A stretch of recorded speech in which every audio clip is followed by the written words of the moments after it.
All right, hi. So just recently got back from my trip to Utah.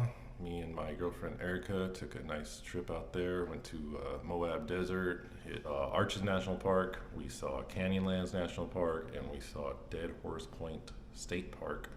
And then we shot back up and hit um, Park City. Stayed there for a night before we went back and flew back out of Salt Lake. So I'm just going to do a quick overview of our trip here, and then I'll go into more depth on all the parks in a couple other videos. So this is going to be just an overview of what we did down there.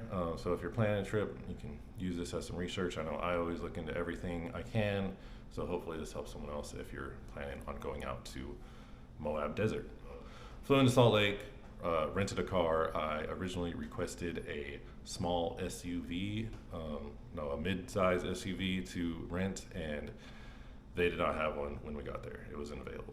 So the lady's like, would you be willing to take a four-door Toyota Tacoma? And I was like, yeah, I think we can make that work. So that was pretty cool. We got a truck for the trip, so for the week. So that was cool. So hopped in there, and then we stopped at a grocery store, and we just got a little styrofoam cooler for like, I don't know, $4 or $5, and then we just filled that with like bread and everything to make sandwiches, and bought some beer, bought a small little bottle of whiskey, and everything we needed for the trip.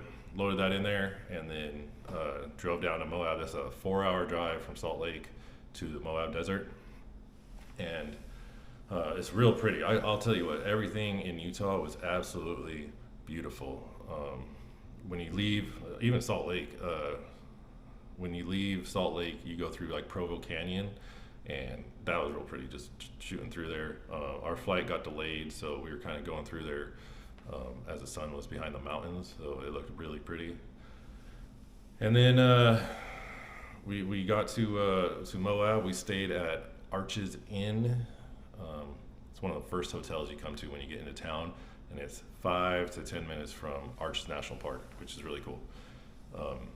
Great hotel. It had a lot of amenities. It had pool, hot tub, basketball court. It's got a playground for kids. It's got tetherball, barbecue pits. Really cool spot, and it has a great breakfast that's included. Big old buffet, everything you need.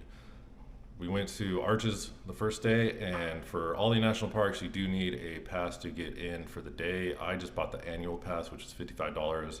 A day pass is $30, and then you need a timed entry pass. I think it was like $2.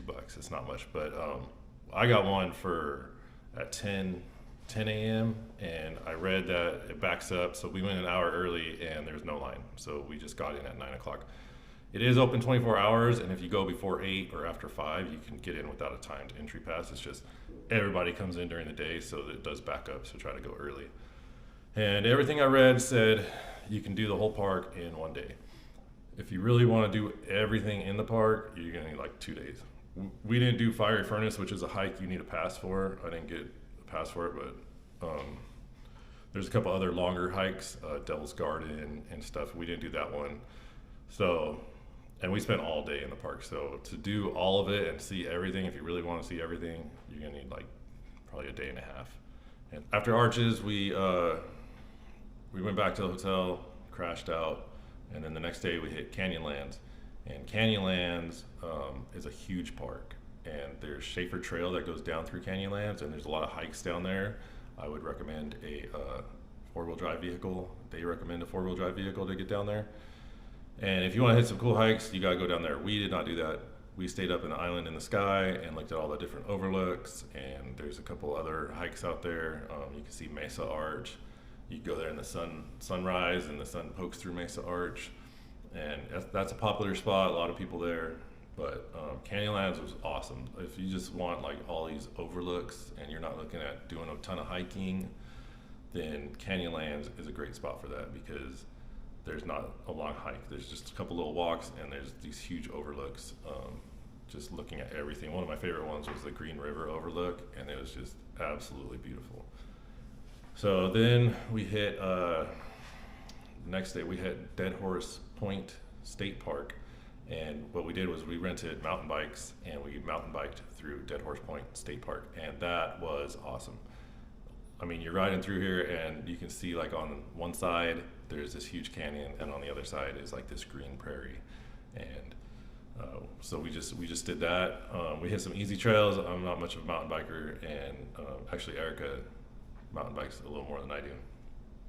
So we hit through there, and then shot over. We had lunch out there, and then went to the Dead Horse Point, the actual Dead Horse Point area, and that's a nice overlook. You can see the Green River from there, and hung out there. And then the weather was coming in. They were supposed to have thunderstorms that day, so we shot out of there, and we did hit the weather on the drive back. It was pretty crazy, and then it rained for like 3 hours straight, and we just went back to the hotel and sat in the hot tub and relaxed. And then when it cleared up, we shot into town, went to Moab, and got some food, and then we went back. And then the next day when we got up, we hit all the souvenir shops down in downtown Moab. So if you want to save some money and not buy the overpriced stuff at the National Park visitor centers, then I would suggest just getting your souvenirs in Moab. They have everything you need.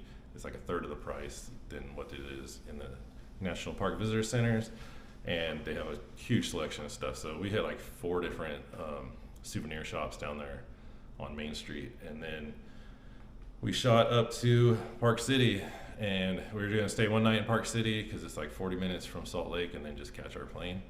And when we were up there, we went to Midway, Utah, and we went to the Homestead Crater Mineral Dome, which is a hot spring inside of this cave, inside of this dome that's got a little hole in the top.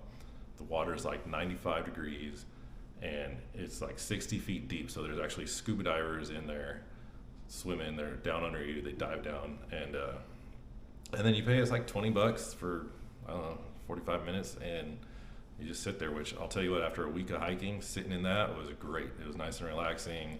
It was just an awesome experience. That one just topped it off. So if you're in the Utah, Salt Lake City area, shoot up to Midway and look up Homestead Crater Mineral Dome. It is an awesome experience. It's a really cool place. And then we went back to Park City, got some food, sat out in the hot tub at that hotel and just relaxed. And then the next morning we caught our plane and flew back. And I'll tell you what, that was an awesome experience. All of Utah was just beautiful, and I would highly recommend going to Arches at some point in your life. Take your kids, take your family, because it is an awesome experience. There's nothing like it. It's just so open and so beautiful, and it's one of a kind. It was a cool experience.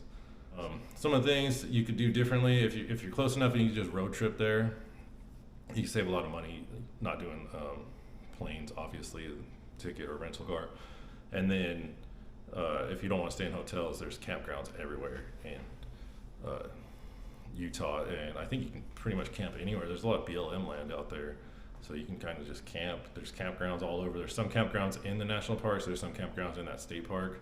So that'd save your money if you're doing it on a budget. I knew I was going to be beat and hiking, and I just wanted a shower and a bed. So I don't know. I'm getting soft in my old age, I guess. So yeah, but you can save some money if you want to do it that way. If you're taking family, Arches Inn was a great spot. It's got a lot of stuff. Yeah. So I'm gonna go more in depth on a couple videos for each national park. We'll do Arches and Canyonlands and Dead Horse Point State Park, and I'll talk about the bike rentals. And then I probably won't make a video about Homestead Crater because it's kind of just a short little spot we stopped at. So look for those videos, and thanks for watching.